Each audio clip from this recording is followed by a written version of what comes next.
आदाब नाजरीन, मैं सनम एजाज देख रहे हैं। आप दिन भर सनम के साथ हम हालात, सियासत, वाक़ात पर नज़र रखे ही रहते हैं और शुरुआत करते हैं कश्मीर के हालात से, जहां असम्बली इंतखाबात के हवाले से हमने कल ही बताया था कि लोग नाउमीद हो चुके हैं, लेकिन नज़रें अब सियासी जमातों की, आम लोगों की पार्लिमानी इंतखाबात पर हैं। और जिस तरह बताया जाता है कि अगले साल के अवाइल में ही मुल्क के साथ साथ जम्मू कश्मीर में इंतखाबात कराए जाएंगे। उन्हीं इंतखाबात से पहले जम्मू कश्मीर में जो पंचायती या बल्दियाती इंतखाबात होंगे, उन्हीं या होते हैं, उन इंतखाबात के हवाले से सियासी जमातें तैयारियां तो कर रही हैं, लेकिन इस सारे के बीच में दिल्ली से लेकर कश्मीर तक की सियासत में इल्ज़ामात और जवाबी इल्ज़ामात का सिलसिला भी जारी है। श्रीनगर में आज इल्ज़ामात की बारिश भी हुई। कल भी आपको याद होगा श्रीनगर में एक स्कूल का मामला था और उसी मामले के बाद इल्ज़ाम दिल्ली पे लगाया जा रहा था। आज भी मामला इल्ज़ामात का ही था, लेकिन आज सियासत के पड़ाव पर ही इल्ज़ाम लगाए जा रहे थे।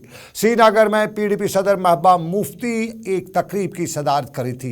ये तकरीब PDP सदर महबूबा मुफ्ती की पार्टी यानी पीपल्स डेमोक्रेटिक पार्टी में लोगों की ज्वाइनिंग की पार्टी थी और इस ज्वाइनिंग के मौके पर जम्मू के कुछ सियासी शख्सियात ने आज PDP में शमूलियत इख्तियार की। साफ जाहिर है, जम्मू जहां कभी PDP को ऐसी जमात जो मुल्क के आईन से दूर रखी जाने की बात का इल्ज़ाम लगाया जाता था, वहाँ से जम्मू के लोगों का शामिल होना PDP के लिए इससे बड़ी खबर थी या बड़ा ऐलान भी हो सकता था।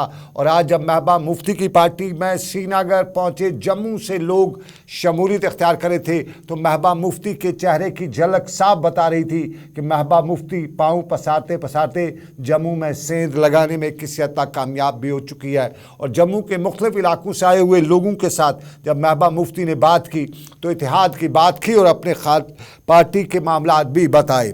बुनियादी हकूक़ का मामला भी महबूबा मुफ्ती ने बताया और ये भी बताया कि जम्मू कश्मीर में इंतखाबात तो बाद की बात, इंतखाबात ज़रूरी, लेकिन उस इंतखाबात से पहले अवाम के जो हकूक़ बकौल महबूबा मुफ्ती के सलब किए गए हैं, इख्तियारात जो अवाम से छीने गए हैं, वो महबूबा मुफ्ती की तरजीहात होगी और वो हकूक़, वो इख्तियारात जम्मू कश्मीर की अवाम को वापस मिलने चाहिए।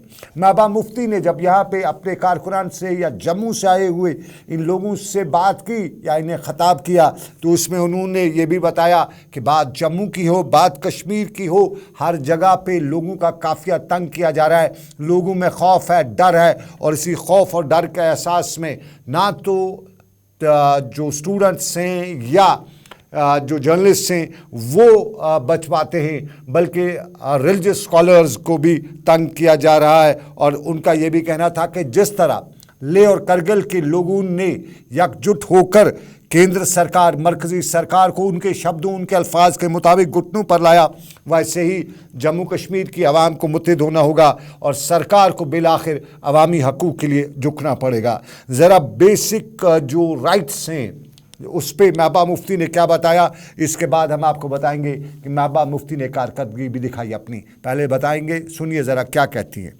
इलेक्शन बहुत ज़रूरी है, मगर मेरे लिए इलेक्शन से ज़्यादा ज़रूरी है जो जम्मू कश्मीर के लोगों के इख्तियारात, उनके जो हुकूक है, जो कॉन्स्टिट्यूशनल राइट्स हैं, जो वो सलब किए गए हैं, जो वो ख़त्म किए गए हैं। आप बात नहीं कर सकते। मुझे बताइए, आप जो जर्नलिस्ट हैं कितने जेलों में हैं, कितनों के पासपोर्ट बंद है, कितने हमारे जो रिलीजियस लीडर हैं वो इस वक्त जेलों में हैं, किस तरह रहमतुल्लाह साहब को NIA ने फिर से बुलाया है।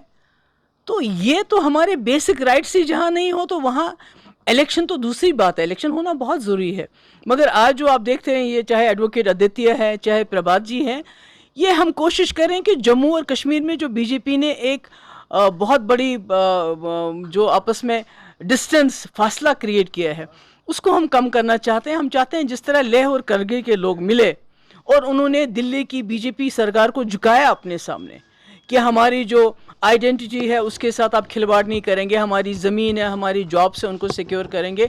इसी तरह मैं चाहती हूँ जम्मू और कश्मीर के लोग भी मिले और वो ये महसूस करें कि BJP उनको इस्तेमाल कर रही है। PDP सबसे बेहतरीन प्लेटफॉर्म है जो जम्मू कश्मीर के लोगों के जो हित है, जो असली मसले हैं, उनकी बात करेगा। नहीं, उसके बगैर कोई चारा ही नहीं है।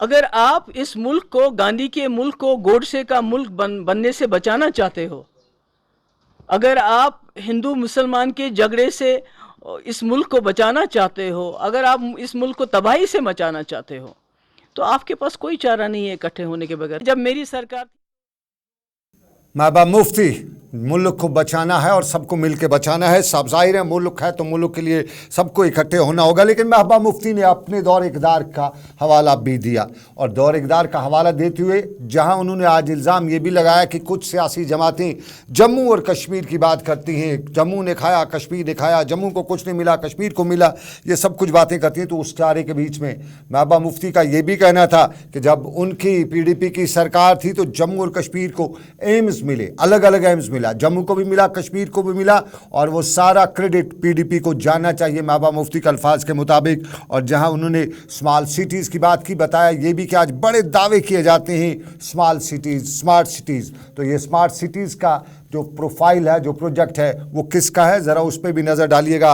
और कॉलेजों की बात करने के साथ साथ हेल्थ इंफ्रास्ट्रक्चर की बात भी की, और ये भी बताया कि जम्मू और कश्मीर में जो तवाज़ुन बरकरार रखना था उसके लिए PDP ने काम भी किया। जम्मू और कश्मीर के दौरान तवाज़ुन के साथ साथ उसने ये भी बताया कि आपस में जो राब्ते हैं वो मिलाने में PDP सरफरस्त रही है, और प्रोजेक्टों का जो वो प्रोजेक्ट जिनका आज उनके अल्फाज के मुताबिक रिबन काटते हुए सरकार बड़े दावे करती है, उन प्रोजेक्टों का जो बेसिक कंसेप्ट है, बेसिक प्रोजेक्ट रिपोर्ट जो है वो उनके दौर इक़्तिदार में आई है। और स्मार्ट सिटी का रिबन काटने का उन्होंने तंज करते हुए बताया कि रिबन तो काटे, लेकिन ज़रा ये भी देखें कि ये है किसका। महबा मुफ्ती बता रही थी अपने दौर इक़्तिदार में क्या कुछ हुआ, वो बताइए। जब मेरी सरकार थी तो शायद पूरे मुल्क में किसी भी स्टेट में 2 एम्स नहीं दिए गए, मगर मैंने लड़ी और जम्मू के लिए भी एक एम्स लिया, कश्मीर के लिए भी एम्स लिया। हर जगह पूरे स्टेट में एक स्मार्ट सिटी दी गई। मैंने